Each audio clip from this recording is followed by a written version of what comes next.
জাহান্নামের সবচেয়ে ছোট্ট আযাব সম্পর্কে জানুন। রাসূল আকরাম সাল্লাল্লাহু আলাইহি ওয়াসাল্লাম ইরশাদ করেছেন, জাহান্নামের মধ্যে সে ব্যক্তির শাস্তি সর্বাপেক্ষা হালকা হবে যার পায়ে জুতার ফিতা আগুনের তৈরি। আগুনের তৈরি ফিতার উত্তাপে তার মস্তিষ্ক ফুটতে থাকবে এবং সে মনে করবে যে তার শাস্তিই সর্বাপেক্ষা কঠিন, অথচ তার শাস্তিই সর্বাপেক্ষা হালকা। বুখারী এবং মুসলিম শরীফের হাদিস।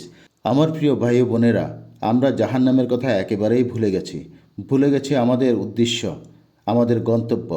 আমার প্রিয় ভাই ও বোনেরা, আমরা জাহান্নামের কথা একেবারেই ভুলে গেছি আমাদের লক্ষ্য, উদ্দেশ্য এবং গন্তব্য। অথচ সাহাবায়ে কেরামের উপর আল্লাহ তাআলা রাজি এবং সন্তুষ্ট ছিলেন। তাদের সামনে যখন জাহান্নামের বর্ণনা আসত, সাহাবায়ে কেরাম কান্নায় অস্থির হয়ে যেতেন। আর আমরা প্রতিনিয়ত এমন সব কাজ করে বেড়াচ্ছি যার জন্য আমরা জাহান্নামের ইন্ধন হওয়ার সম্ভাবনা শতভাগ। আল্লাহ তাআলা আমাদেরকে বোঝার তৌফিক দান করুন। পবিত্র কোরআনে আল্লাহ পাক ইরশাদ করেছেন, আমি জাহান্নামকে জিজ্ঞাসা করব, তুমি কি পূর্ণ হয়ে গেছ? সে বলবে, আরও আছে কি?